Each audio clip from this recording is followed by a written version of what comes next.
Bueno, estamos entrando en un mes complejo, complicado. Así, a lo tonto, ya es 3 de diciembre. 3 de diciembre. Y este mes tiene connotaciones históricas y sobre todo espirituales muy profundas. Por alguna razón, parece que hay aspectos de la vida cristiana en los cuales pues parece que no importa que sea todo mentira, pero absolutamente todo. Es que no hay ni una sola cosa que pueda coincidir ni por casualidad. Sin embargo, para toda la cristiandad, incluso para los no creyentes, se vuelve algo imprescindible. Ya sabéis, creo que lo dije el año pasado, ¿no? Porque esto, pues claro, toca repetir la historia, porque llega la historia cada año, ¿no? Bueno, hay algunos que tienen la idea, la impresión de que pueden convertir corazones aprovechando una sensibilidad que produce un espíritu que se llama espíritu de la Navidad. Pero ya es que le ponen nombre y todo, no hay duda. Espíritu de la Navidad.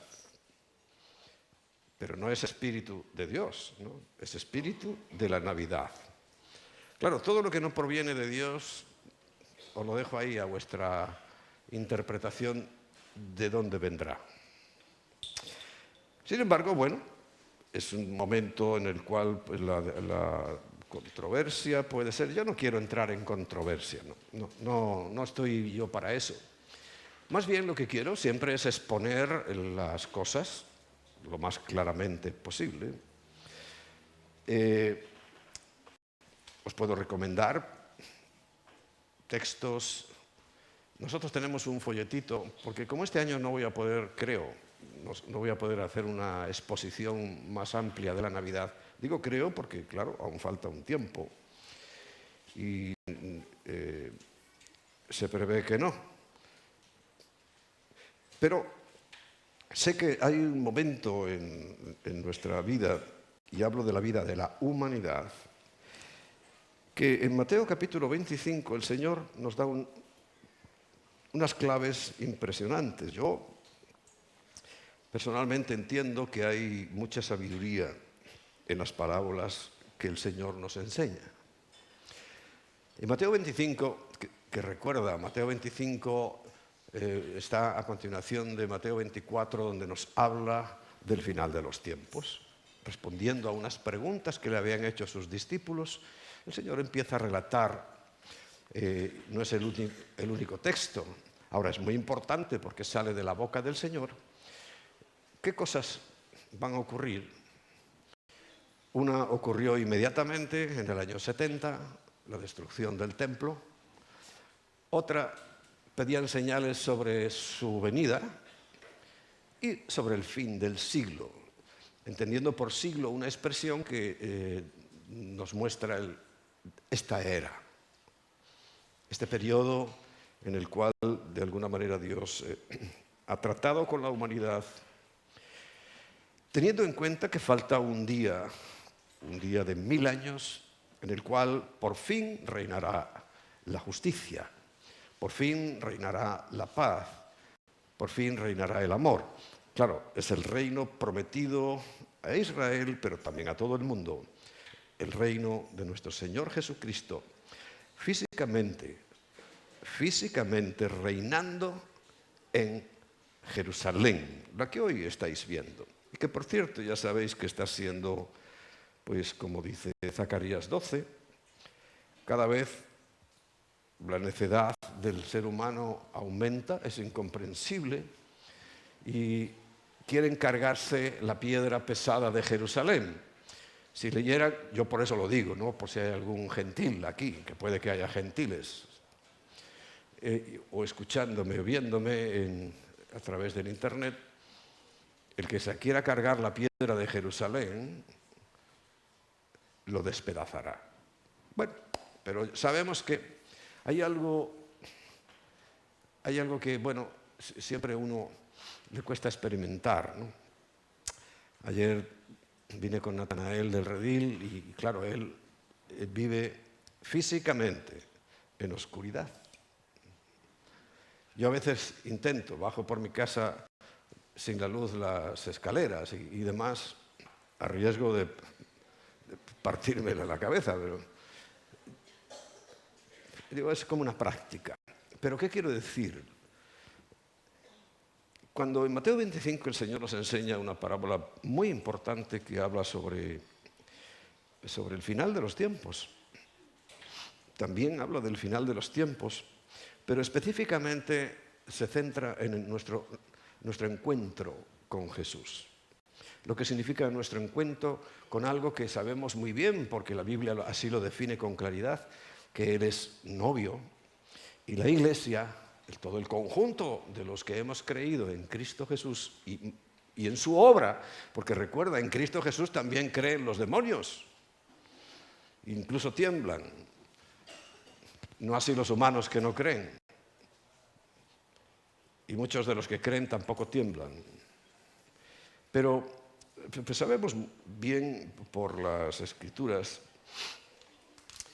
que en ese hay un momento de la humanidad donde se iba a producir este hecho en el cual ese encuentro esperado, profetizado, prometido y deseado, pues no por toda la Iglesia, evidentemente, va a producirse. Lo compara con 10 vírgenes. Hoy no vamos a hablar de eso, solo es un pequeño matiz, ¿no? 10 vírgenes, en el momento que apareció Jesús sobre la tierra, era una costumbre hebrea. Ya sabes que todo absolutamente tenía que coincidir con algunas circunstancias.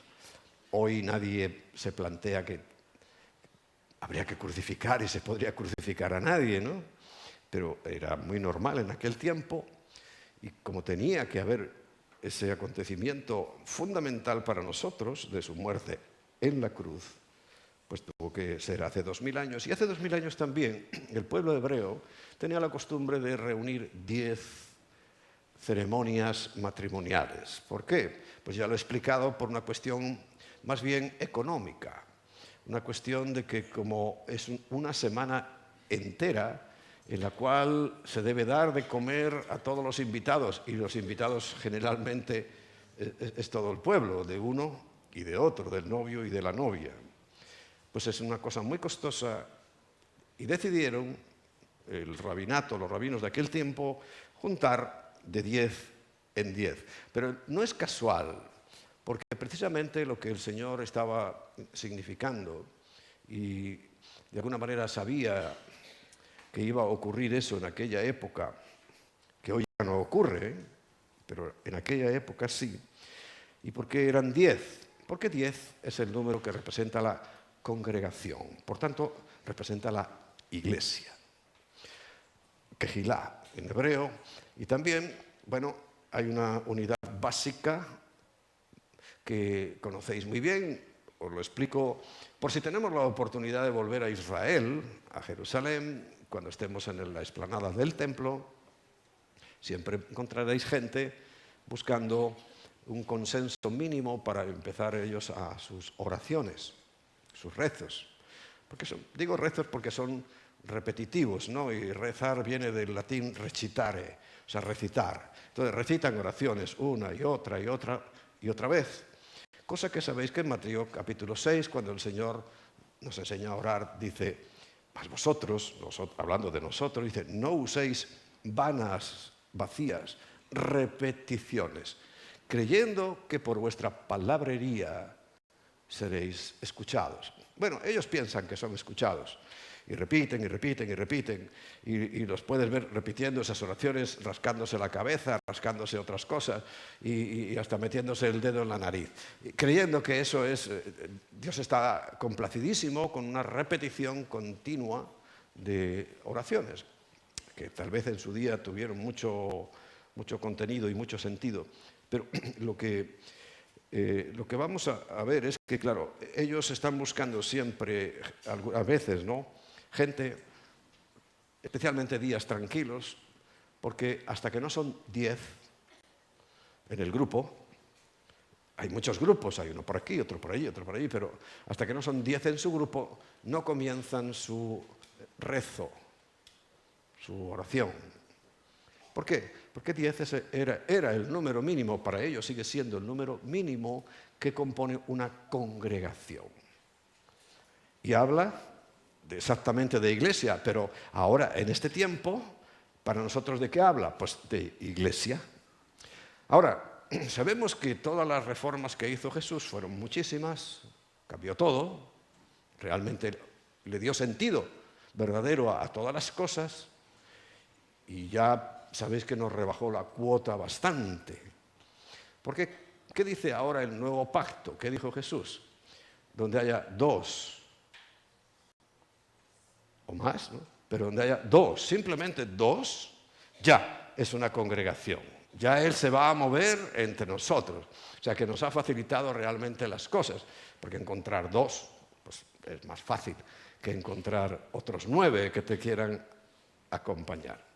Pero bueno, escúchame, estoy divagando ya, no divagando, son cosas ciertas, pero no quiero salirme de la idea. La idea es que esas 10 vírgenes, cuando se produce el encuentro, de las 5 que van a entrar y las 5 que no, la característica más importante y más trascendental que nos centra en este tiempo es que cuando viene el esposo, viene a la medianoche. A la medianoche. Y la medianoche, teniendo en cuenta que la forma de contar el tiempo bíblicamente va desde las 6 de la tarde del día anterior hasta las 6 de la tarde del día siguiente, la mitad de la noche coincide que son las 12 de la noche, el momento más oscuro. Claro, como está ejemplificando lo que va a ocurrir en breve, ahora en este tiempo, porque no nos cabe duda de que estamos viviendo los tiempos finales, ya no hay muchas más cosas. Creo que estamos viviendo el momento más oscuro de la humanidad. ¿Cuánto puede durar? Bueno, 1 hora. Estoy hablando bíblica, que no es 1 hora de reloj. 2 horas, no lo sabemos. Pero sí estamos en un momento muy crítico, muy oscuro de la humanidad.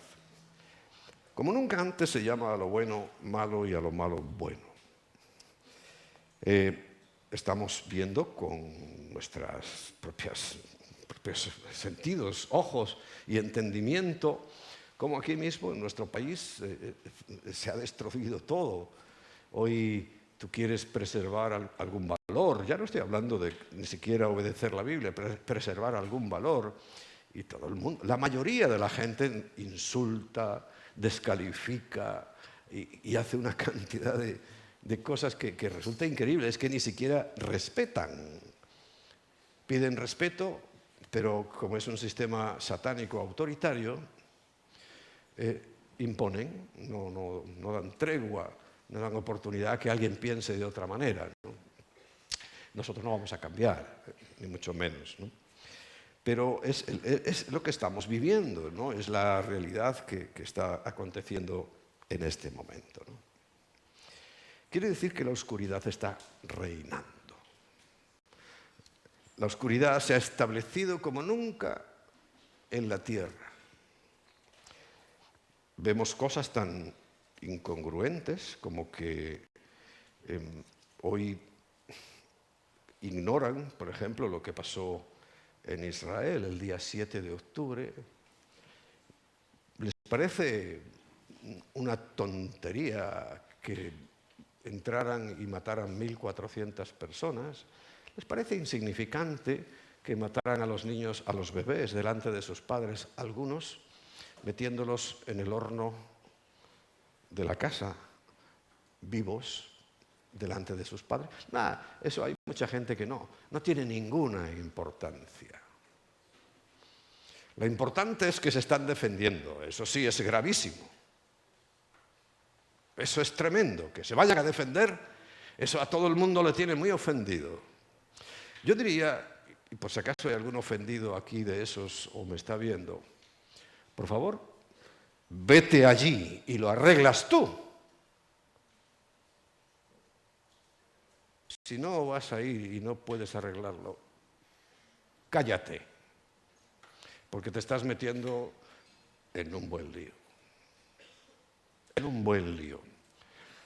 Porque es muy fácil decir que no pueden defenderse. Es facilísimo. Pero vete tú y lo haces. Vas tú y sacas a los rehenes. Vas tú y hablas con Hamás y le dices que ya no pueden seguir haciendo eso. Vete a decirle. Pero no vas a ir. Por favor, cállate. Cállate. Porque simplemente están defendiendo su derecho a existir. Y no quiero entrar en más detalles, porque es una parte, la más importante de la oscuridad que hay en el mundo entero.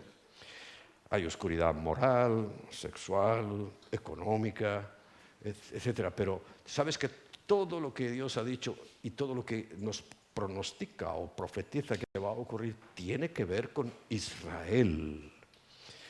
Con Israel como nación, como pueblo, como tierra.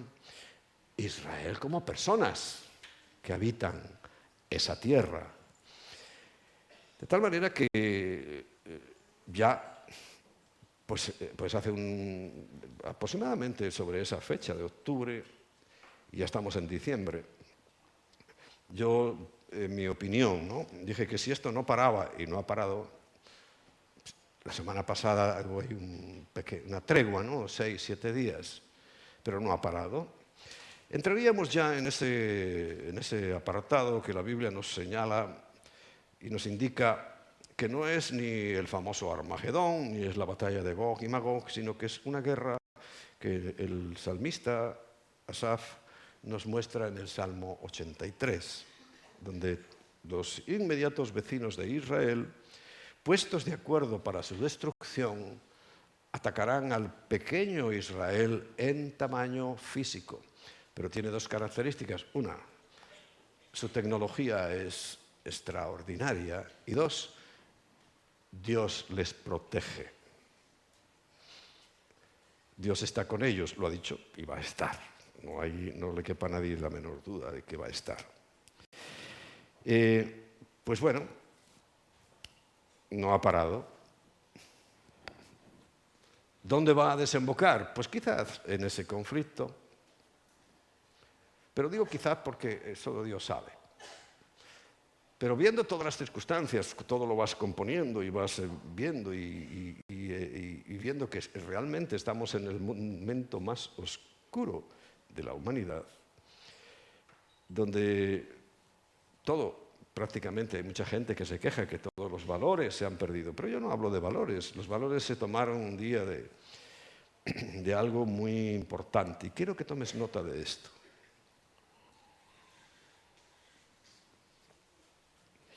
Los valores vienen escritos en tu mente y en tu corazón. Nacimos con ellos. Sin embargo, hay otros que, como, bueno, el martes lo compartiré si Dios quiere, aún desde el vientre rechazan todo lo que es de Dios. Pero en principio, esos valores están escritos en nosotros en algo que se conoce y se llama conciencia. Conciencia. De tal manera que, pues bueno, hay personas que les va a acusar su propia conciencia, porque, hombre, es curioso, es significativo que hay coincidencias entre diversos grupos de personas que no tienen nada que ver en principio en cuanto a sus principios o valores religiosos o cultos, etcétera. Por ejemplo, te podrás encontrar, si vas a viajar a diferentes lugares, por ejemplo, hace unos años, ¿no?, cuando se iba a África y pues ya sabemos que su nivel de desarrollo era muy, muy limitado, ¿no? Muy escaso. Pero sin embargo, había cosas perceptibles, y era que ni ellos siquiera, que por supuesto no conocían la Biblia, no lo conocían como la tenemos nosotros, ¿no? Un libro escrito, ni siquiera les había hablado nadie que pudieran retenerlo en su mente, no, no, no. Pero su conciencia ya les decía que, hombre, un padre no iba a entregar a su hija en matrimonio si no era virgen, ni el novio iba a aceptar a una muchacha que no fuera virgen. Estaba ahí, es una información. Pues cualquier rincón del universo, de la Tierra, perdón, donde pueda haber humanos, pues generalmente ninguno va a aceptar el crimen como algo cultural. Siempre les parecerá algo deplorable, porque está escrito en nosotros. Muchas veces he escuchado una argumentación que, bueno, puede tener su fundamento, pero no lo tiene, por supuesto, en la Biblia. Y es que actuamos de la manera que lo hacemos, nos movemos como estamos moviéndonos como seres humanos, porque Satanás anda como león rugiente buscando a quien devorar, que eso es cierto, y nos molesta y nos empuja y nos impulsa a hacer cosas malas. No, es una mentira. Y no te vale la excusa de Satanás, y no nos vale a la humanidad la excusa de Satanás, y te lo voy a explicar. Precisamente estamos a punto de ver como un ángel, un solo ángel, ni siquiera el arcángel Miguel, un solo ángel de Dios, bajará, tomará a Satanás, lo ata, lo encadena y lo esconde por 1000 años. 1000 años. Como dije antes, en esos 1000 años, o ese día bíblico, reinará la justicia. Nadie va a sentir ni la más mínima injusticia. Vamos a experimentar paz. El amor será lo que caracterice realmente la convivencia de todos los seres humanos. ¿No te has puesto a pensar por qué, después de esas circunstancias idóneas, y que no va a haber intervención ninguna de ningún demonio porque su jefe, un ángel, lo encadena y lo guarda durante esos 1000 años? ¿Por qué? ¿Seguirán pecando? ¿Satanás está guardadito? Pero la conciencia, no. Quiere decir que aún dentro de nosotros, en esa conciencia, el mal también está. Mira, te lo puedo leer en el Salmo 58, me adelanto a lo que compartiré el martes, ¿no? Dice el versículo 6, oh Dios, quiebra sus dientes en su boca, quiebra, oh Yahvé, las muelas de los leoncillos, sean disipados como agua que corre. No, a ver, hay uno más concreto. El 3. Se apartaron los impíos desde la matriz.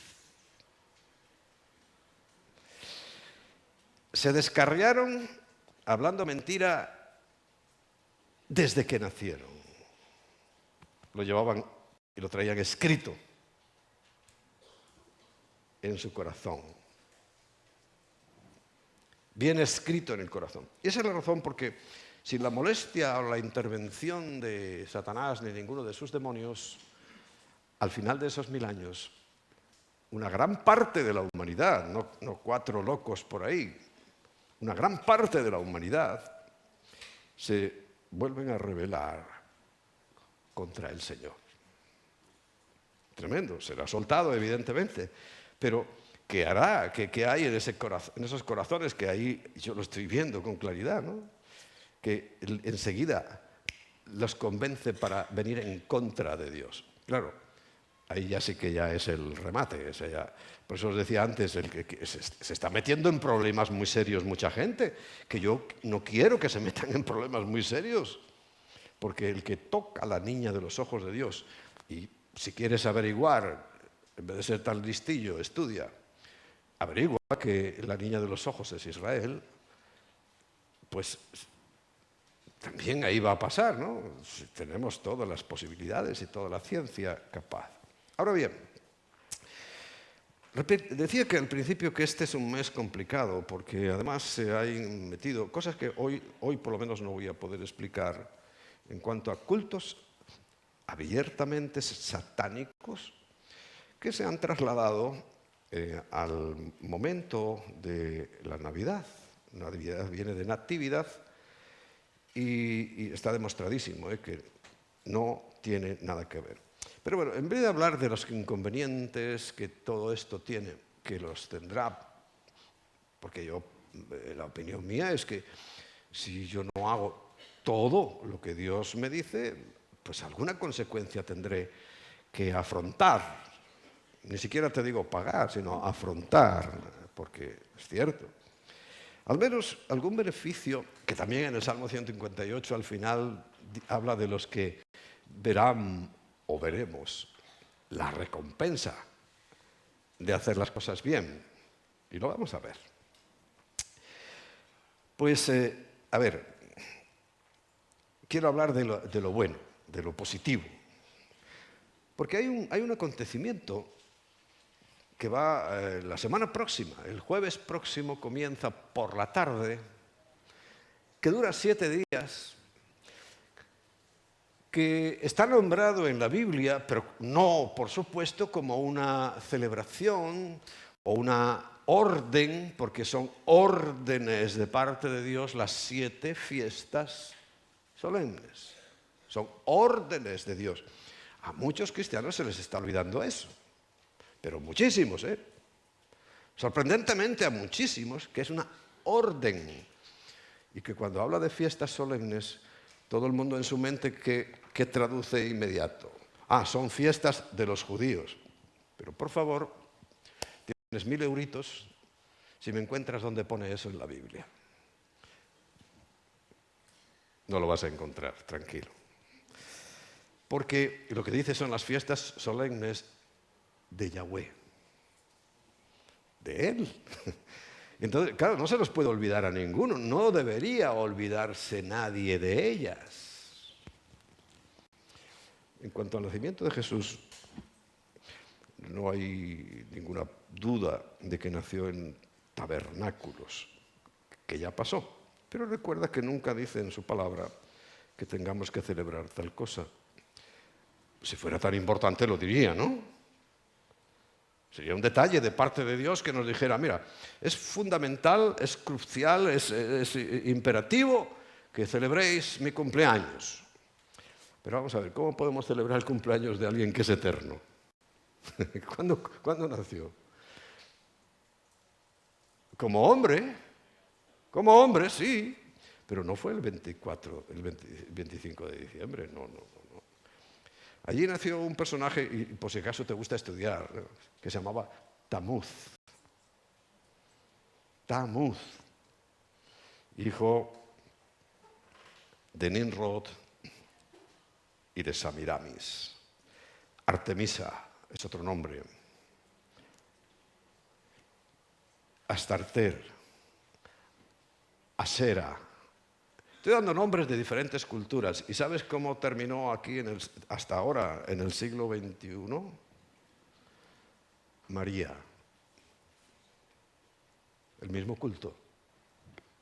El mismito. Estudia, por favor. O sea, no se te ocurra criticar ni abrir tu boca si no has estudiado primero. Y yo te admito que vengas con argumentos científicos, porque aquí no estamos hablando solo de fe. Hay una historia hay documentos. Así que si me traes documentos, te lo admito. Si no,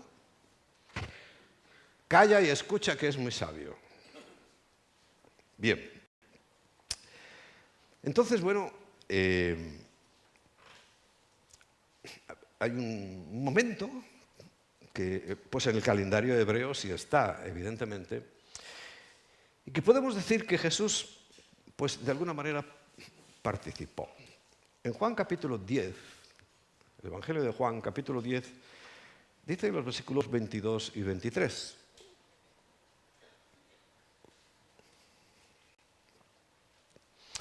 Celebrábase, una palabra bonita del castellano, de ese que también os invito a que aprendáis. En vez de buscar Biblias facilonas que son mentirosas, aprende castellano, que es precioso nuestro idioma, el español.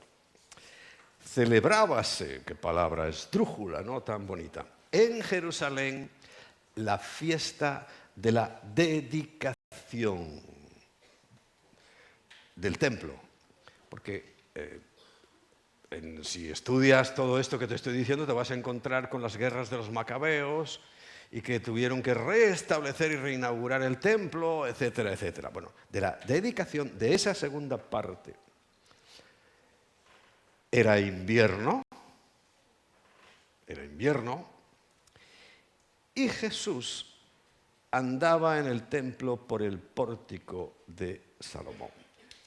La fiesta de la dedicación también tiene el nombre de la fiesta de las luces. ¿Y sabes por qué se llaman de las luces, de las luminarias?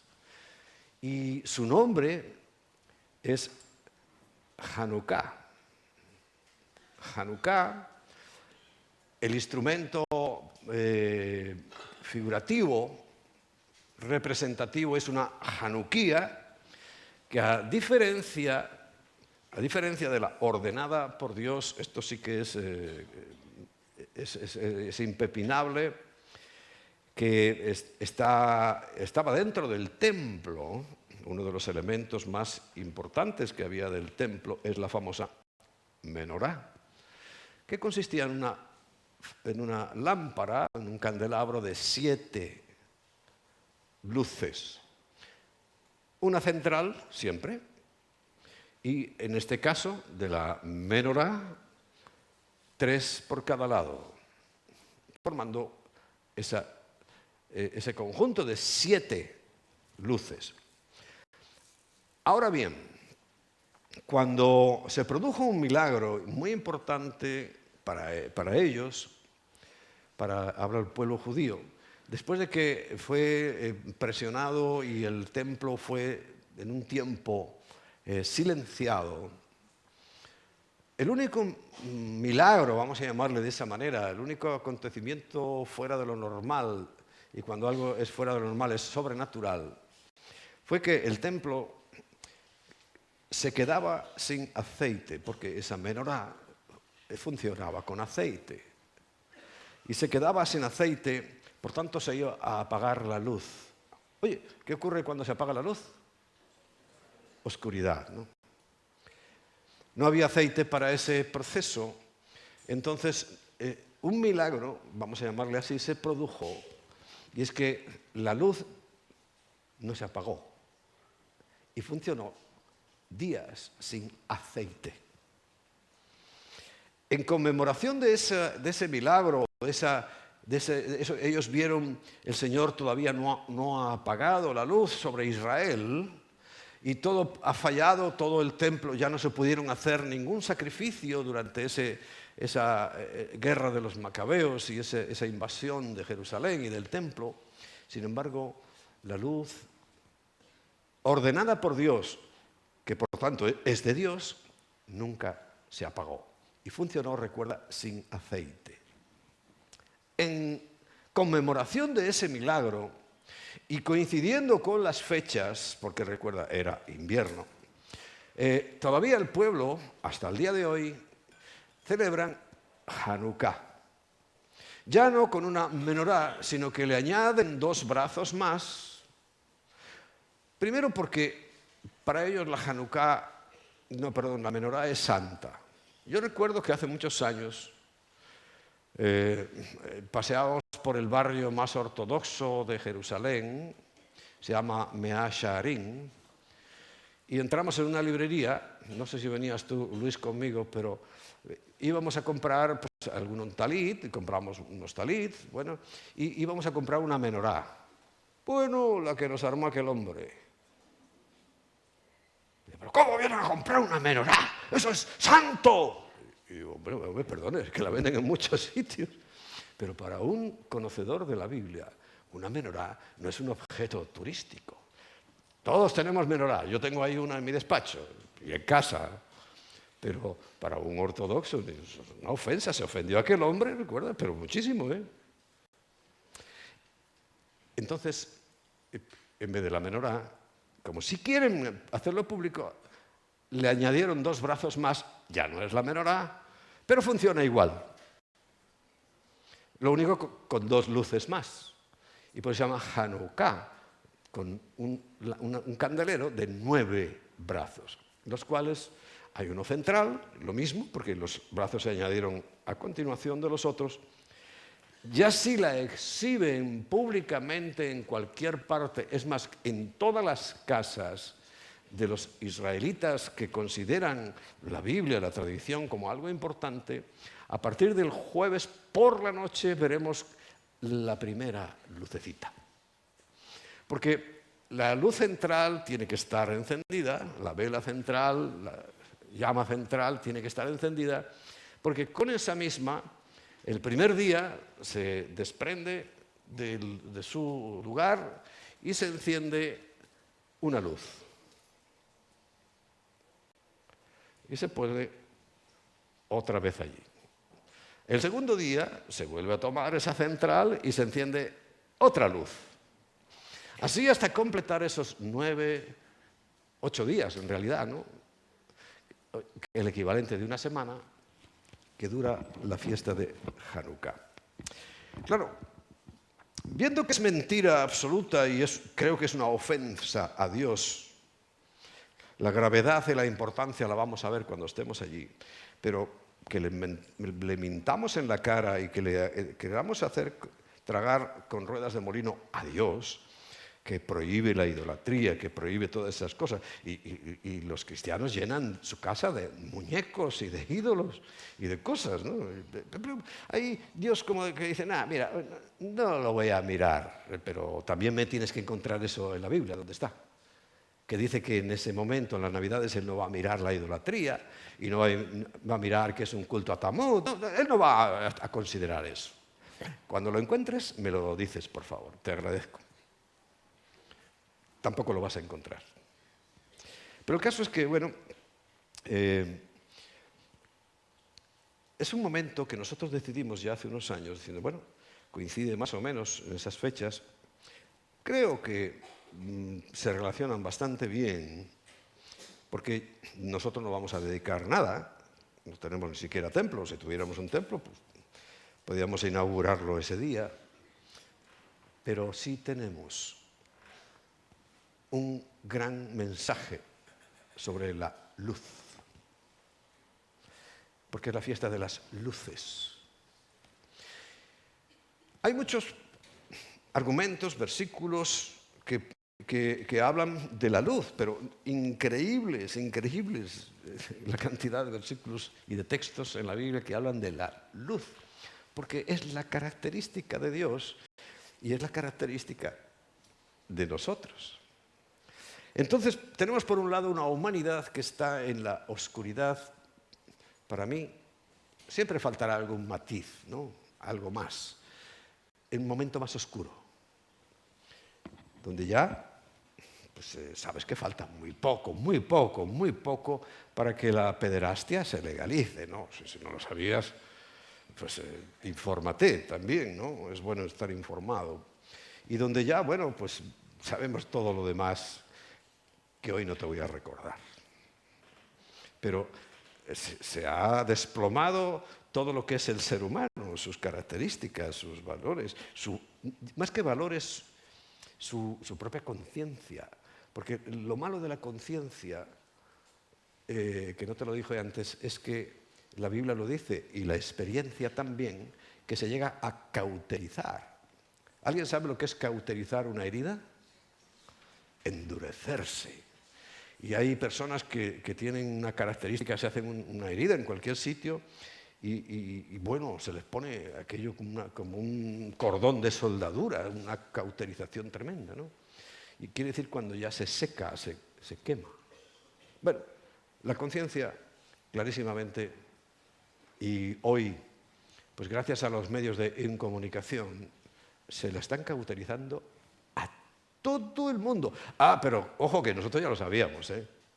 Zacarías capítulo 12 y capítulo 14, léetelo y ya verás que ahí dice.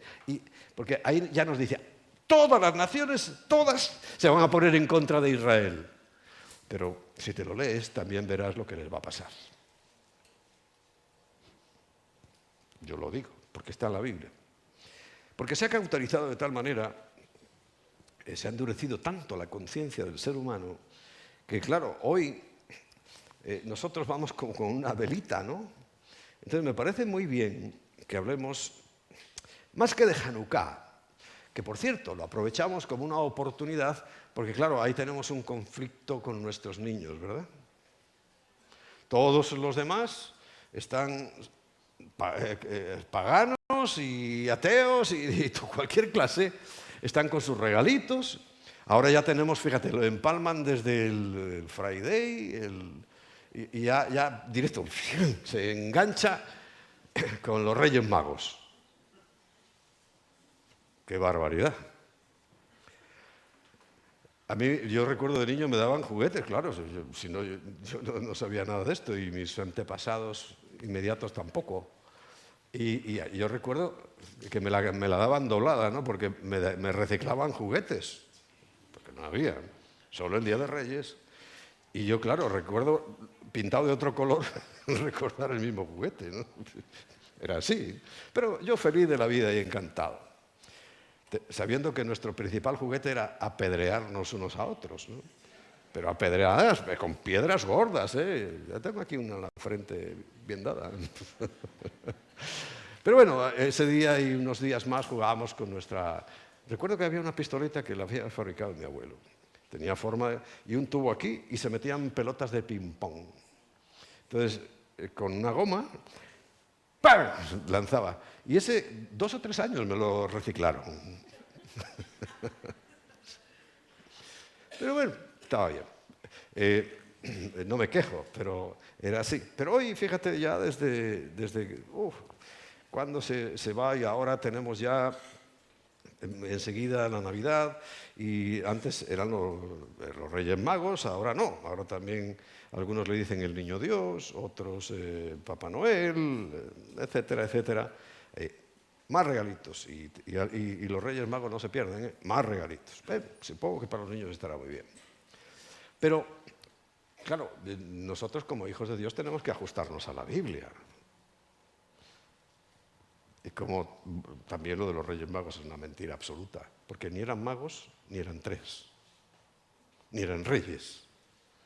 Eran astrónomos que venían desde Babilonia, discípulos de Daniel, el profeta, que sabían por los escritos de Daniel que era un excelente astrólogo también, porque sabes que hay muy buenos científicos que creen en Dios, ¿no?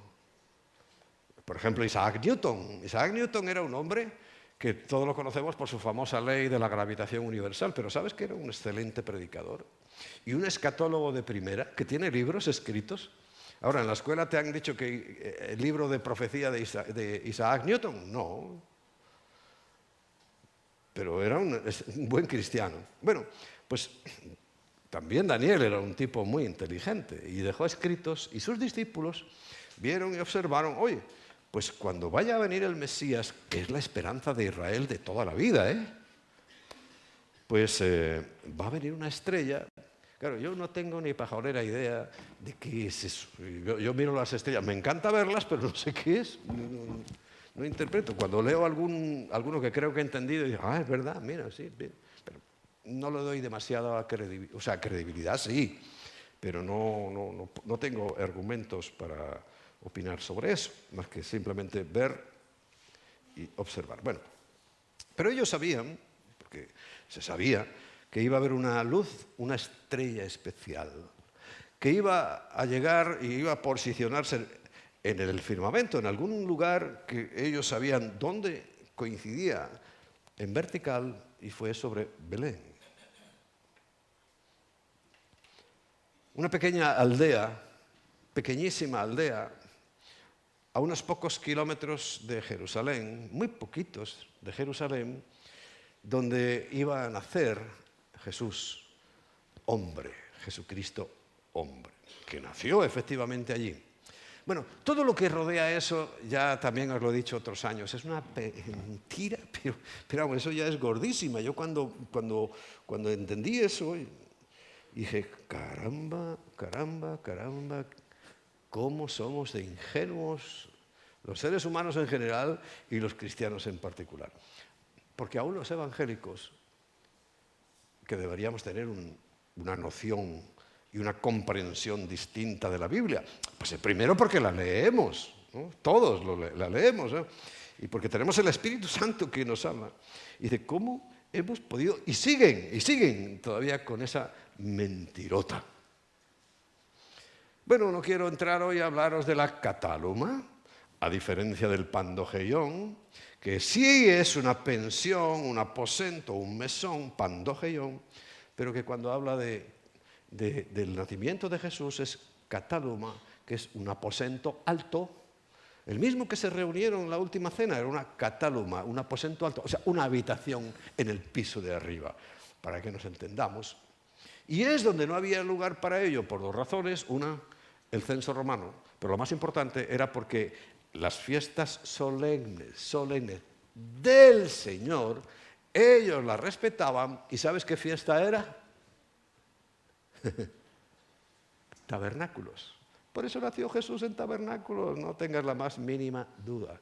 Porque hay algunos cristianos con buena intención que creen que fue en la Pascua. No, en la Pascua murió. Nació en tabernáculos. No había sitio porque estaba lleno de invitados, un pueblo pequeño. Por cierto, no sé si, yo cuando me di cuenta digo, pero qué tonto y requete tonto he sido. Si es que José era de ese pueblo. Era de Belén. Entonces, claro, la historia, por lo menos la que yo tenía planteada en mi cabeza, es que llegaba a una ciudad extraña, o que había llegado a Jerusalén y no había sitio, tuvo que irse a Belén. No, estaba llegando a su pueblo, a su casa. Pero como todos los demás hermanos y primos y parientes, ¿y sabes dónde los alojaban? En el aposento alto. Y claro, María iba ya a dar a luz. Y el aposento alto, ¿te puedes imaginar cómo estaba? El olor a pies que debía haber allí. Estaba abarrotado. Por eso no había lugar para él en el aposento alto, en la catáluma. ¿Y sabes dónde dio a luz? En la casa de José, en la casa de los padres de José, en el habitáculo de la familia principal. O sea, porque aquello era de invitados, allí no dormían la familia. Los que vivían allí vivían en la planta de abajo. Y la planta de abajo, ¿sabes dónde he podido comprobar yo cómo es una catáluma? En Galicia. En Galicia, en el pueblo de la abuela de Emma. Ahí todavía, ellos tenían una catáluma. Claro, ya la habían convertido en una casa y ellos vivían arriba.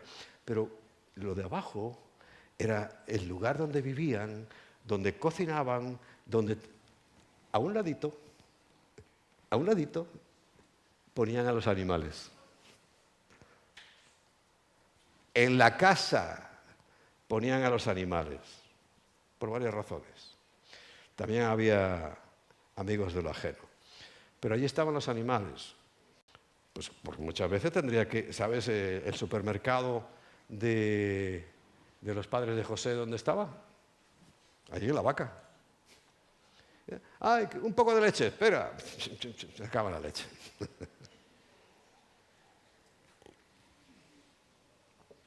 Esa composición yo la he comprobado. Y puedes irte a Galicia y lo verás. Y por eso nació allí. no era una cueva. ¿De dónde salió lo de la cueva? ¿Quién dijo eso? ¿Has puesto la Cataluma? Mírala. Mírala. Eso era una antigua casa de Israel, ¿no? Los animales abajo, la familia también abajo y arriba, pues una habitación de invitados, donde no había sitio. Y por eso nació abajo. Bueno, ya sabes que si me enrollo, estamos aquí, nace Mateo y yo sigo aquí. Porque tengo tanta información y me gusta soltarla, pero no puedo soltarla. Bueno, el caso es que, ves, Navidad, Reyes Magos, todo es una pura mentira. Pura mentira, que nos hemos tragado, es lo peor. Es lo que a mí me parece tan raro. Porque yo soy, al fin y al cabo, yo no soy tan docto como muchos que han estudiado y hay universidades y grandes seminarios y que no se enteren de esas cosas, me parece sorprendente. Claro, uno acepta sus opiniones porque, claro, yo los considero sabios, gente que ha estudiado, doctores en teología y en diferentes especialidades, y ellos no te dicen nada, pues se supone, tú supones que no. Pero claro, yo me puse siempre me ha gustado ahí enredar. Y no enredar en este caso, sino investigar y investigar. Y digo, pero claro, si es que esto es así. ¿Cómo no se han dado cuenta? ¿Cómo seguimos haciendo las mismas historias que los paganos? Que la iglesia tradicional. Que también os podía contar cómo llega a este punto. Tamuz. A estudiarse lo de Tamuz. Y lo de Nimrod. Lo de Samiramis. Tiene estos nombres: Samiramis, Astarter, Artemisa. En egipcio, ¿cómo se llamaba? Ay, se me ha olvidado. La Virgen María. Ahí terminamos. Es la misma figura, representación, una mujer con un niño en brazos. La misma, no ha cambiado nada. El nombre, un poco el uniforme. Y Constantino, el emperador Constantino, en el siglo IV, 4 siglos, es que establece ese culto, que coincidía con el culto romano pagano a Tamuz, el 25 de diciembre. Pero el Señor nació en septiembre, octubre. Bueno, no lo olvides. Bueno, a ver si podemos avanzar. El caso es que, pues fíjate, la de la estrella, luz, y todo tiene que ver con la luz, porque Dios es luz, ¿no? Entonces, Él es la luz. Y claro, siempre, ¿sabes? A mí me aconsejaron, y así lo hice, cuando empecé a leer la Biblia, que leyera el Evangelio de Juan. A alguno más le han dicho que lea primero el Evangelio de Juan. A casi todos. ¿Por qué? Porque es más sencillo, es muy didáctico. ¿Sabes que es el único apóstol que te dice cómo recibir a Cristo? No te habla Mateo, ni Lucas, ni ningún otro escrito en la Biblia te dice cómo ser cristiano. Juan sí. Te lo dice en el Evangelio cómo es y en Apocalipsis cómo se hace. ¿Cómo es? Lo dice el capítulo 1, versículo 11 y 12, que a los suyos vino, los suyos no le recibieron, pero más a todos los que le recibieron y a los que creen en su nombre les da la potestad de ser hechos hijos de Dios. Ahí nos cuenta lo que pasa. Pero tenemos que ir hasta Apocalipsis capítulo 3, versículo 20 para saber cómo es. ¿Y cómo es? Dice el Señor, he aquí yo estoy a la puerta y llamo. Mira, parece Jesucristo entrando. ¡Qué coincidencia!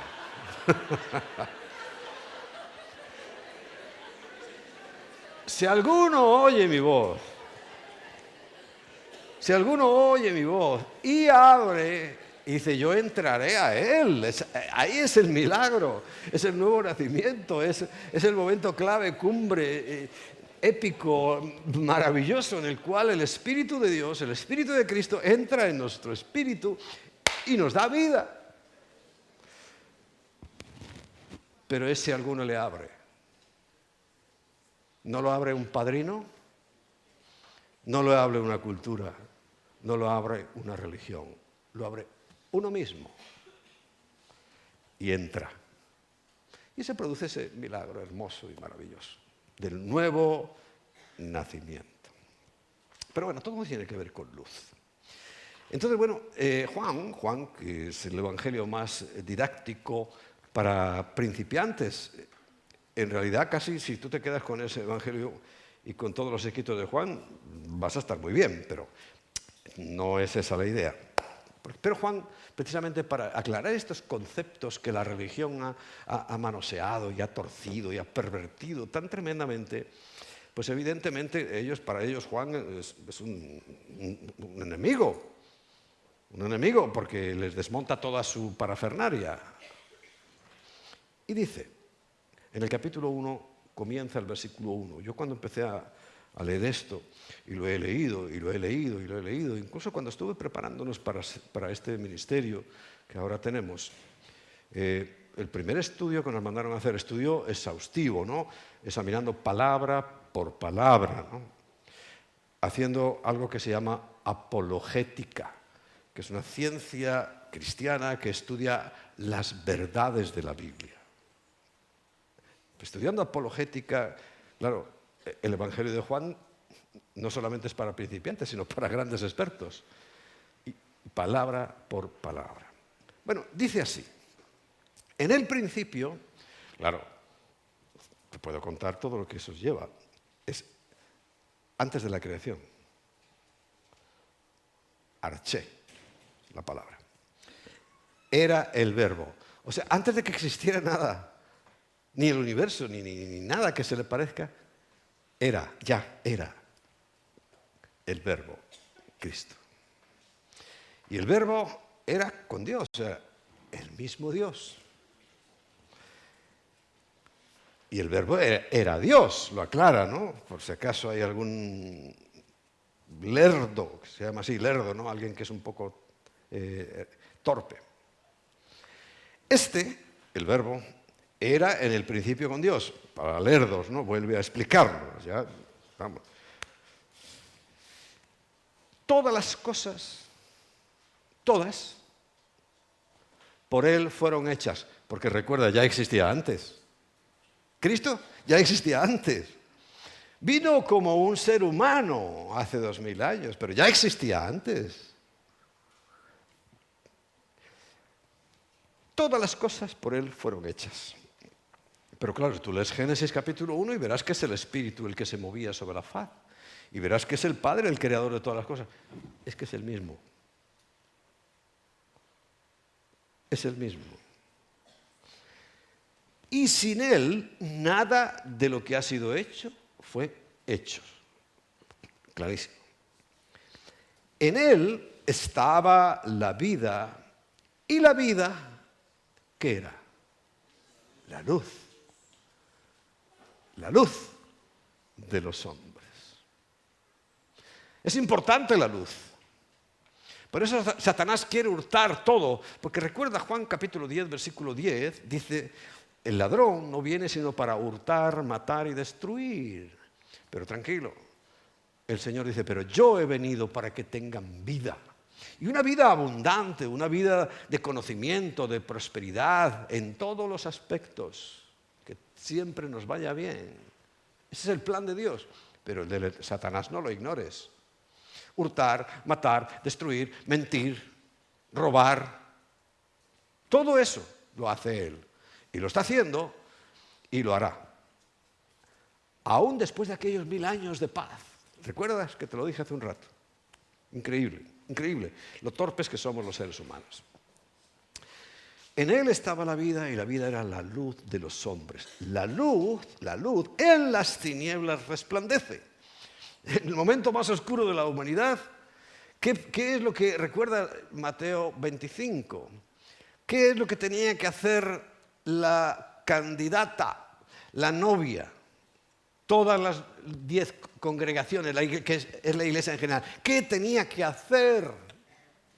Sacar una lamparita. Trato de hacerlo y de meterlo en las bodas de ahora, pero la torpeza no se nos ha quitado. Y es importante ese símbolo.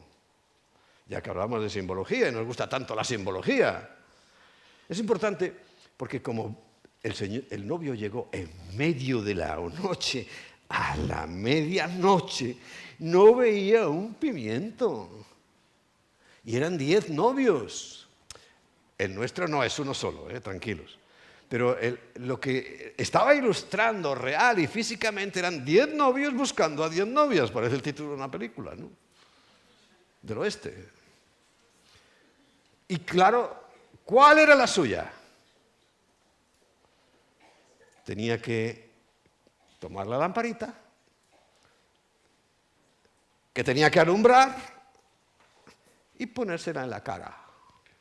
Y el novio decía, ¡ah, esta es la mía! Y para allá que se iba. ¡A por la suya! Pero ¿qué es lo que hacía alumbrar? El aceite. ¿Y qué es el aceite? El Espíritu Santo. ¿Y cuál fue el problema de las 5 insensatas? Que no tenían aceite. No pudieron alumbrar. Se quedaron en tinieblas. Y lo dice al final del pasaje. Y allí será el llanto, el crujir de dientes en las tinieblas de afuera. ¡Ja! Iglesia, hay que ponerse las pilas. Porque mira, todas iban vestiditas de novias, bien monas. Todas oyeron que venía el novio y dice que todas se arreglaron.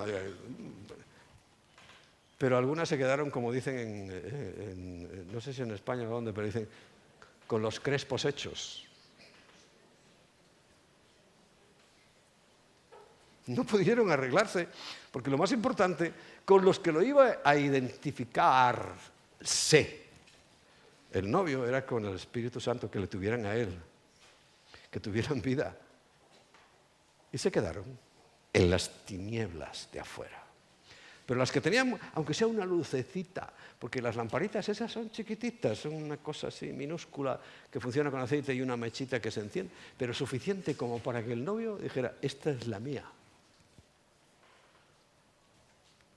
Por eso hoy no hay 10 novias, hoy hay millones y centenares y miles de congregaciones de 10. Pero a las estadísticas me remito. Impresionante. De tal manera que, por eso dice, la luz en las tinieblas resplandece y las tinieblas no pueden prevalecer contra la luz. No pueden porque en cuanto hay una luz mínima, lo que hay alrededor, la tiniebla desaparece. No existe la tiniebla, existe la falta de luz. Igual que ahora que estamos diciendo, ¡ay, qué frío! No, el frío no existe, es la ausencia de calor. Tú pon calorcito, mira como tenemos aquí 2 aparatos bien buenos, ¿no? Uno allí y otro allí, de calor. ¿Y qué hace el calor con el frío? Lo manda a paseo. Pues la luz igual. Por tanto, si apagamos eso, si hay ausencia de calor, nos volvemos a pelar de frío aquí. ¿Verdad que sí? Entonces, ¿cuál es lo que existe realmente? El calor. ¿Cuál es lo que existe realmente? La luz. Y su ausencia provoca. Pero las tinieblas no se crean. Salen cuando falta la luz. Pero no hay ningún invento científico de oscuridad. O sea, una linterna de oscuridad. No existe eso, ¿verdad? Porque no existe. Pero sí la falta de luz. ¿Y qué le está pasando a la humanidad ahora? Está oscura porque falta luz.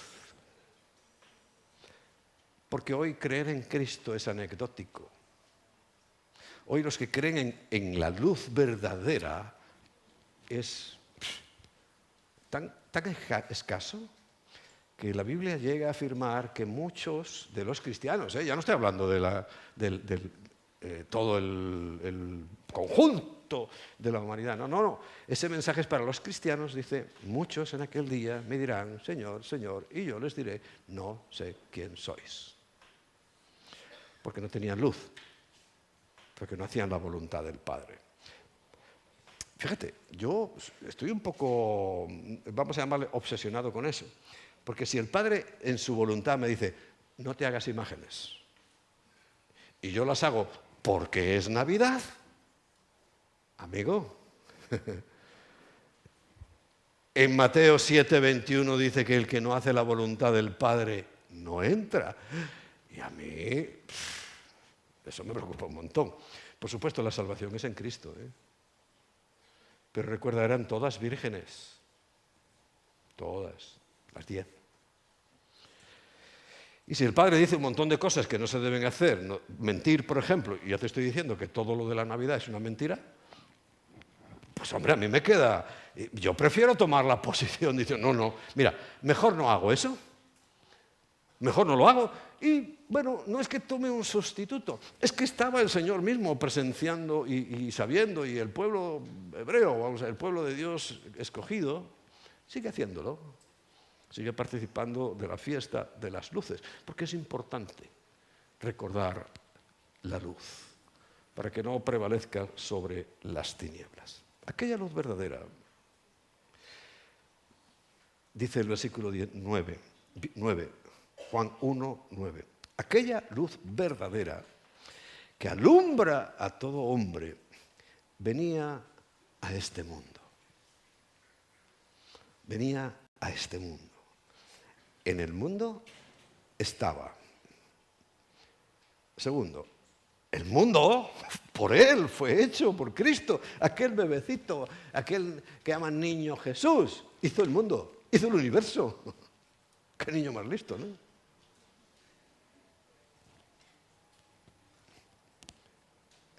Pero el mundo no le conoció. Hace 2000 años, imagínate hoy. El mundo no le conoció. Y rechazar la luz es condenarse. Rechazar la luz es lo más absurdo que un ser humano puede hacer. Porque en el mismo Juan, el capítulo 8, versículo 12, Jesús insiste, ya mayor, ya desarrollando su ministerio, predicando y convirtiendo y sanando a multitud de gente, dice Juan 8:12. Otra vez Jesús les habló, quiere decir que ya lo había dicho antes, ¿no? Otra vez Jesús les habló diciendo, yo soy la luz del mundo. El que me sigue no andará en tinieblas, sino que tendrá, ¿qué? La luz de la vida, porque nuestra vida es precisamente tener luz. Que te van a perseguir por tener luz, hombre, evidente. Pero tú tienes que ser valiente. Tú tienes que, ahí sí, demostrar que lo que eres, muy valiente. Porque somos muy valientes para el pecado, ¿verdad? Pero para el testimonio. Mira, te voy a decir algo que ayuda muchísimo. Cuando tú estás trabajando en la obra del Señor, ese concepto es muy amplio, ¿no? Pero sin salirnos del Evangelio de Juan, el capítulo 9, versículos 4 y 5 nos dice algo muy interesante, para que tomes nota. Me es necesario hacer la obra del que me envió. Recuerda, como hombre, Jesús, hombre físico, vino enviado. Y dice, me es necesario hacer la obra del que me envió. Quiere decir que en hacer la obra de Dios hay un secreto. Hay algo importante. ¿Y cuál es? Entre tanto que el día dura. Mientras haya día, y todavía, aunque estamos a la medianoche, todavía hay luz. Aquí estamos nosotros, por ejemplo. Y hay millones de cristianos, estoy seguro, que tienen luz en su corazón, que han nacido de nuevo. Por favor, nadie vaya a pensar que por lo que yo digo es que somos nosotros los únicos y los demás. No, por favor, nunca es eso mi intención. Pero sí saber que hay muchos que no están, pero hay otros que sí. ¿Cuántos? Pues mira, ¿sabes cuándo lo vamos a saber? Cuando nos encontramos ahí arriba. Ahí vas a saber quién estaba en luz y quién no. Bueno, entre tanto que el día dura, ¿qué hay que hacer? Hacer la obra. del que nos envió. Y advierte el Señor, la noche viene cuando nadie puede trabajar. ¿Y qué pasa? ¿Qué está pasando ahora? Hacer el trabajo de Dios, el trabajo del reino, el trabajo encomendado por Dios nos cuesta un montón. Ya no es como en el tiempo, en el avivamiento de Escocia, que simplemente el evangelista iba en un tren y la gente se convertía, los borrachos que estaban en la cantina lloraban y se arrepentían. Ya eso no es. Ahora nos cuesta, ¿verdad, Mari? Con agua, ahí la vi con su impermeable el jueves, ¿no? Pero ¿cómo cuesta? ¿Y cuántos resultados hay? Pues voy a hablar científicamente. Tendiendo a cero, ¿no? Es un concepto matemático, ¿recordáis? Tendiendo a cero. Tremendo. Porque la oscuridad ya es tan profunda, es tan intensa. Pero el Señor todavía nos dice, la noche viene cuando nadie puede trabajar. Pero dice el versículo 5, entre tanto que estoy en el mundo. Claro, era Cristo, luz soy del mundo. Pero cuando tú recibes a Cristo, ¿qué crees que recibes también? Luz. ¿Y nosotros qué se nos dice que somos? Luz y sal. Entre tanto que estemos aquí, vamos a seguir y caminar en luz. Pablo se convirtió al ver la luz. No lo voy a contar.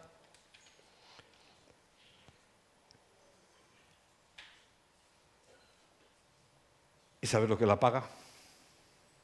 Lo que hace que la luz se vaya y por tanto haya tinieblas. La incredulidad. Nos vamos a salir de Juan y vamos a entrar en Pablo. Segunda de Corintios, capítulo 4, versículos 3 al 6.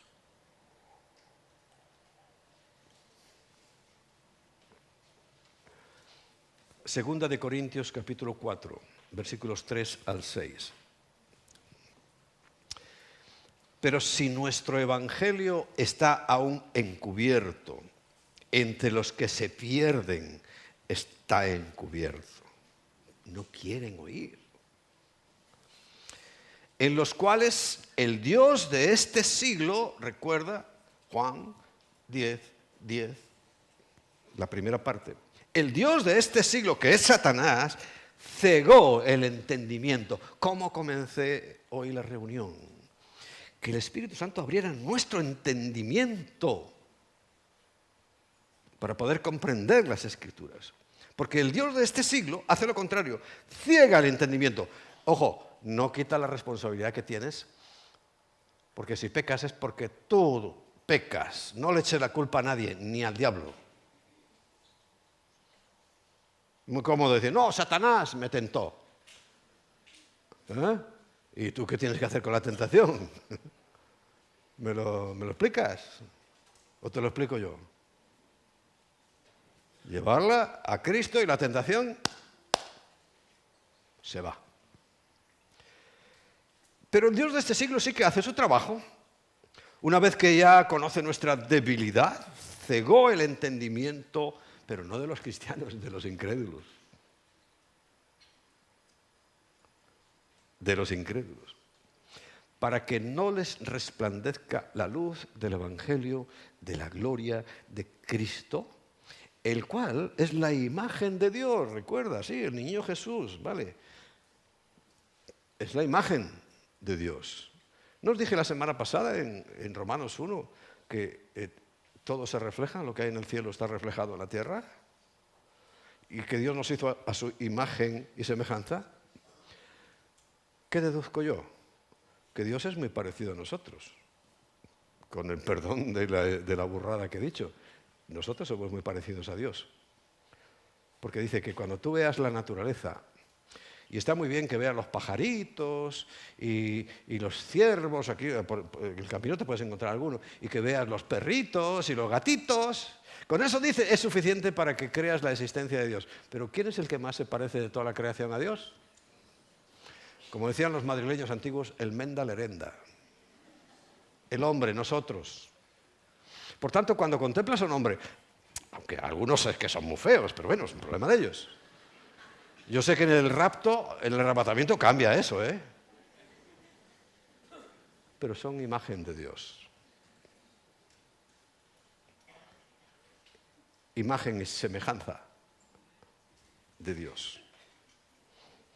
Imagen en cuanto a su conducta, semejanza en cuanto a lo físico. Claro, Dios no tendrá nuestro tamaño, especialmente el mío, porque la verdad que no, la verdad, al inicio nos quedamos con lo justito. Pero bueno, tenemos la esperanza, te puedo asegurar, cuando veáis a Vinicio, ¿cuánto quieres medir? 2,20. Por lo menos, ¿no? Para resarcirte de todo, de todo lo que estamos pasando los bajitos. Bueno, yo lo llevo muy bien asumido, ¿eh? Yo sabes que me consuelo con Napoleón, que era bajito, con Franco, que era bajito. Que diga, era bajito, pero mandaban mucho. Mandaban mucho. No, es que hoy nombrar ciertas cosas, a mí me importa un comino, ¿eh? Pero sé que hay algunos que pues, se pueden sentir ofendidos, sobre todo los que creen en este chico alto, que no es más tonto porque no... O es muy listo, no lo sé, ¿eh? Bueno, ya hablé de política y me dijeron esta mañana, no hables de política. ¿Me van a echar una bronca? Bueno.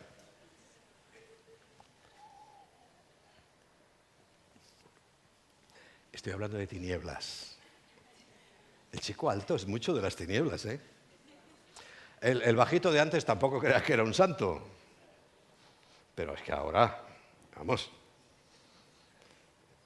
no tiene comparación. Porque se han roto todos los límites, ¿no? Ya los mínimos.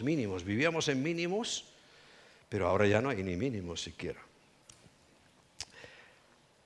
En los cuales Dios de este siglo cegó el entendimiento de los incrédulos para que no resplandezca la luz del Evangelio de la gloria de Cristo, el cual es la imagen de Dios. 5. Porque no nos predicamos a nosotros mismos, sino a Jesucristo como Señor. ¿Sabe lo que significa? Dueño. Y a nosotros como vuestros siervos, por amor de Jesús. Porque Dios, que mandó que de las tinieblas resplandeciese la luz. Génesis capítulo 1. ¿Cómo se fueron las luces? Llegó la luz y fuera tinieblas. Que mandó que de las tinieblas resplandeciera la luz, es el que resplandeció en nuestros corazones para iluminación del conocimiento de la gloria de Dios en la cara de Jesucristo. Amén. Maravilloso. Pero claro, hacemos falsas, alianzas equivocadas.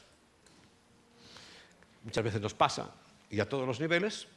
Y en el mismo capítulo, ¿no?, de 2 de Corintios, en el versículo 14 dice, no os unáis en yugo desigual con los incrédulos. A los incrédulos hay que predicarles, no unirte.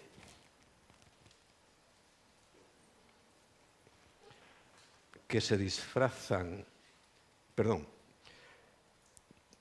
porque ¿qué compañerismo tiene la justicia con la injusticia? Y vamos a nuestro tema de hoy. ¿Y qué comunión la luz con las tinieblas? Ninguna. Son incompatibles. Pero claro, ¿qué es lo que está ocurriendo a mucha gente? Que hay una falsa luz que en 2 de Corintios, pero en el capítulo 11, versículos 13 al 15, vamos a ir ya acelerando. 2 de Corintios 11, del 13 al 15, dice, porque estos falsos apóstoles, obreros fraudulentos, que se disfrazan como apóstoles de Cristo. Uy, madre mía, lo que hay hoy de eso.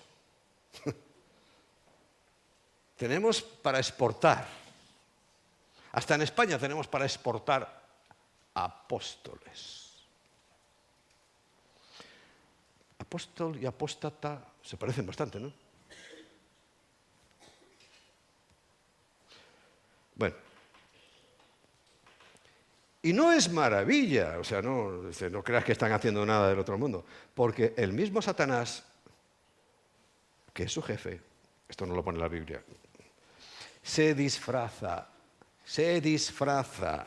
como ángel de luz. Pero es un disfraz. Y es una luz falsa. ¿Recuerdas?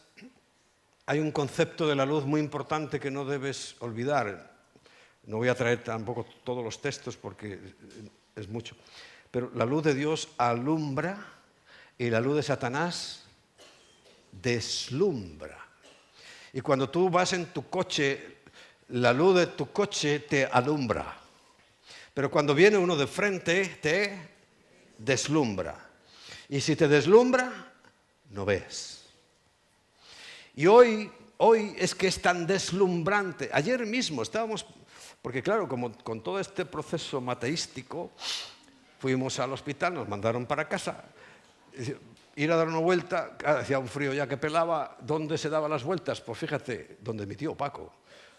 En el centro comercial Xanadu, que es grande, y para allí, vamos. Y yo le dije a Emma, bueno, vamos y damos vueltas con ellos. Y terminamos ahí cenando y después de cenar, una hamburguesita. Nah.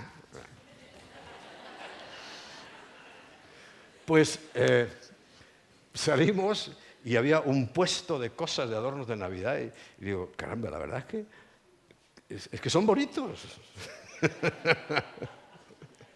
Son bonitos, ¿no? Pero eso no... es verdad, son bonitos. Porque Satanás se disfraza como ángel de luz. Ángel de luz, ángel de luz. Se disfraza como ángel de luz. Y es una luz que deslumbra. Y ves todos los escaparates y te deslumbra. Y te vacían la cartera, por cierto. Claro, no ves y te sacan la cartera, pero así. Porque estás deslumbrado, no tienes conocimiento. No te alumbra la luz de Cristo, no eres capaz de discernir.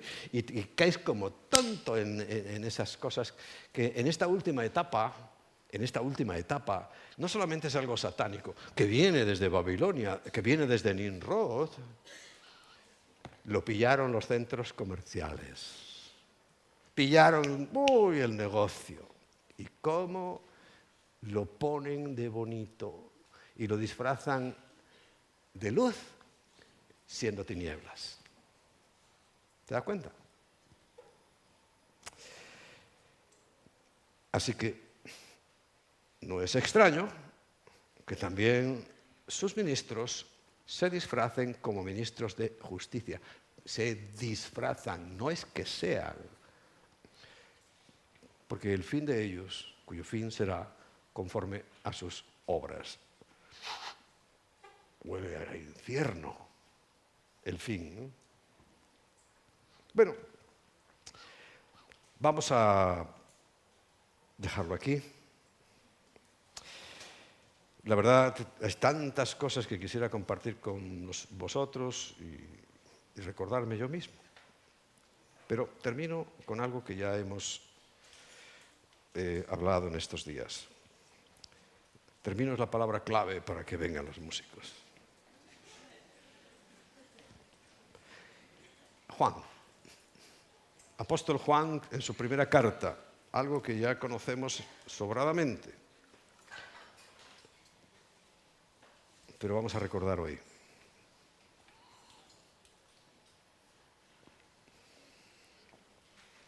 En el capítulo 2 de su primera carta, en el versículo 15, dice, no améis al mundo. Yo ayer estaba delante de aquel puesto y aquel escaparate y si yo no estoy firme, digo, es que esto es bonito. pero me dice que no ame eso. Ni las cosas que están en el mundo, porque el mundo es una cosa muy etérea, ¿no? Así muy general, ¿no? Ni las cosas que están en el mundo. Si alguno ama al mundo, el amor del Padre no está en él. Claro, esto me ha hecho recapacitar muchas veces diciendo, Señor, tengo que examinarme yo mismo. Porque a veces, y en tiempos pasados, qué mundano soy. ¿Cómo me gustan las cosas del mundo? No es que sea mundano. Porque son atractivas. Están hechas para cautivar la atención.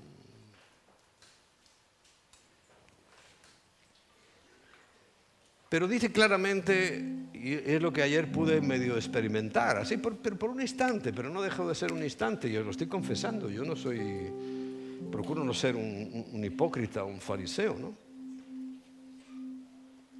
Porque me despertó justamente lo que le despertó a Eva, nuestra madre primogénita, o sea, primaria. Porque todo lo que hay en el mundo, incluso el escaparate de ayer, o el que hay en tu barrio, o ya has pasado también por Xanadu, ¿no? Todo lo que hay en el mundo, ahí también en Xanadu, todo. Y relata tres cosas. Los deseos de la carne. Carne pide mucho. La carne, la humanidad, nuestra humanidad pide mucho. Pide comida, pide sexo, pide bebida, pide drogas, pide de todo. Y se activa de la misma manera que Satanás tentó a Eva. Los deseos de la carne. Vas a ser la jefa, le dijo Satanás. Aquí vas a mandar tú. Aquí ya todo lo que tú digas, eso va a ser. Oye, se olvidó que ya le había dicho eso mismo Dios, ¿no? Pero es que si a ella que era una mente pura le pasaba eso, que no nos pasará a nosotros, Dios santo. Menos mal que tenemos el Espíritu Santo, que no hace más que sacarnos y sacarnos de la porquería y otra vez fuera y todos los días, venga, ala, venga niño, sal de ahí. Porque nos metemos en la porquería todos los días.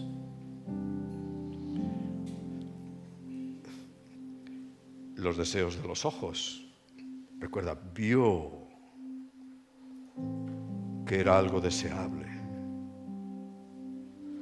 ¿Y qué le ocurrió? Se infló. La vanagloria de la vida. ¿Cuántos hay aquí vanagloriosos? ¿Te señalo con el dedo o no?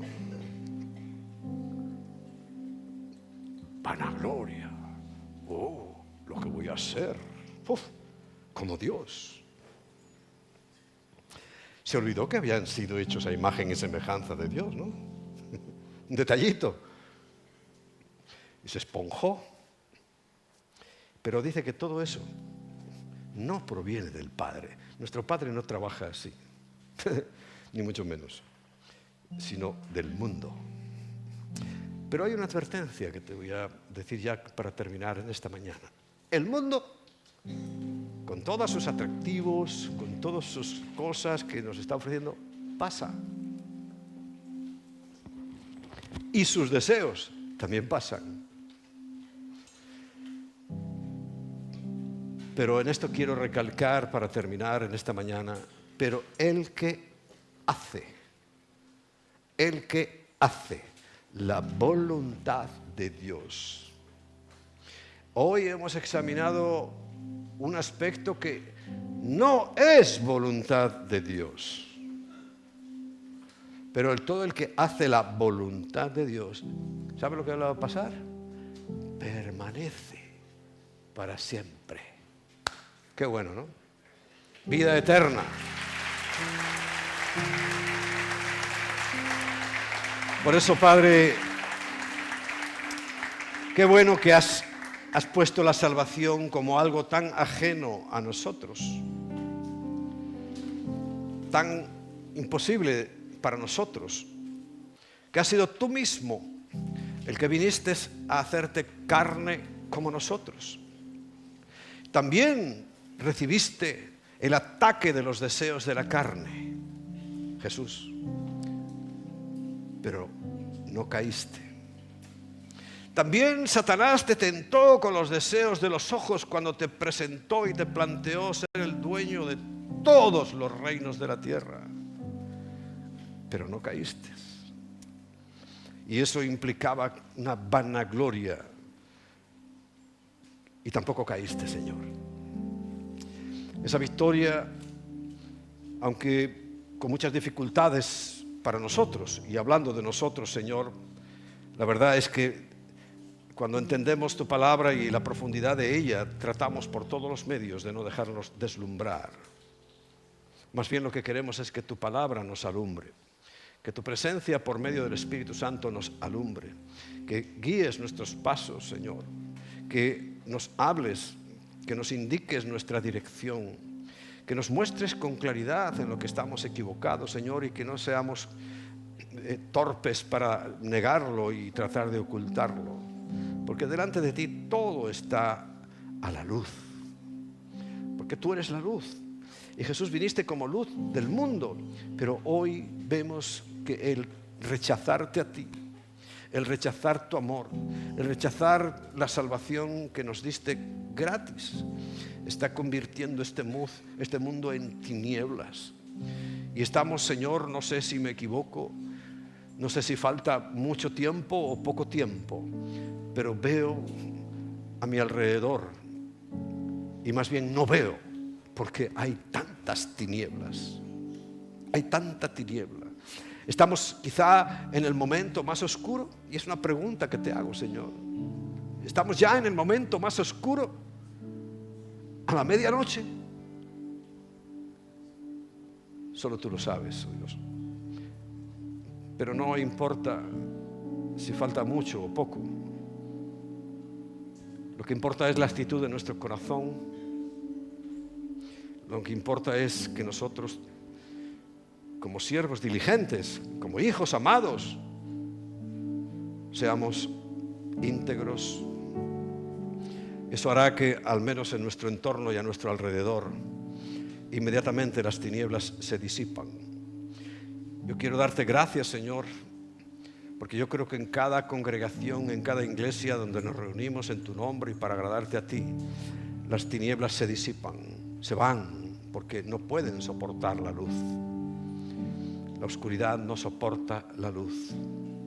Por eso, Señor, queremos ser luz, también sal, pero ahora en esta época donde la humanidad está siendo deslumbrada, aún la cristiandad está siendo deslumbrada, donde llegan a opinar que ya no importan tus mandamientos porque estamos en Navidad. Ábreles su entendimiento, Señor. Son buenos hermanos, pero están ciegos, o más bien cegados. Porque, Padre, no es lo mismo estar ciego que ser cegado. Todos somos cegados en algún momento de nuestra vida o en muchos momentos de nuestra vida, pero eso no anula nuestra visión. Simplemente nos confunde, nos aturde por un instante, pero luego que volvamos a la serenidad de tu presencia, volvemos a recuperar nuestra vista. Por eso te pido hoy que todo lo que deslumbra a tu iglesia, a tu pueblo, a tu novia, lo puedan ver, puedan salir de ese ensoñamiento, de esa especie de embrujo que cae en esta época sobre tu iglesia, Señor. Es como un hechizo que anula la voluntad, que deja sin efecto tu palabra. Y aunque sabemos que eso no nos conducirá al infierno, porque entonces ya no serías tú, Señor, el que nos ha salvado, sino esa circunstancia. No nos va a mandar o dejar en el infierno, no, pero sí está perjudicando nuestras vidas, está perjudicando nuestra obediencia, está perjudicando ese matiz de querer llegar hasta lo más profundo de tu corazón. Porque ¿en quién vas a confiar, Padre? Más en aquellos que te obedecen en todo. En todo. ¿Tú quieres ser de los que obedecen en todo? Pues puestos en pie,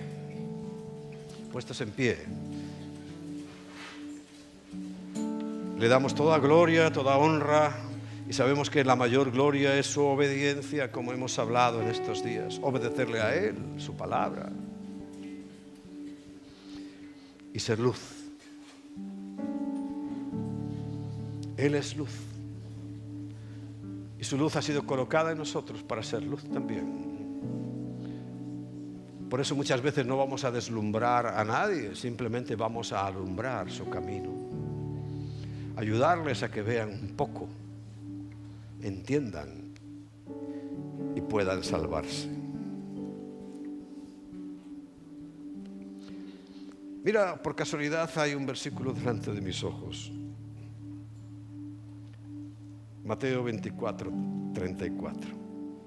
El cielo y la tierra pasarán, pero mis palabras no pasarán. Amén. Gracias, Jesús.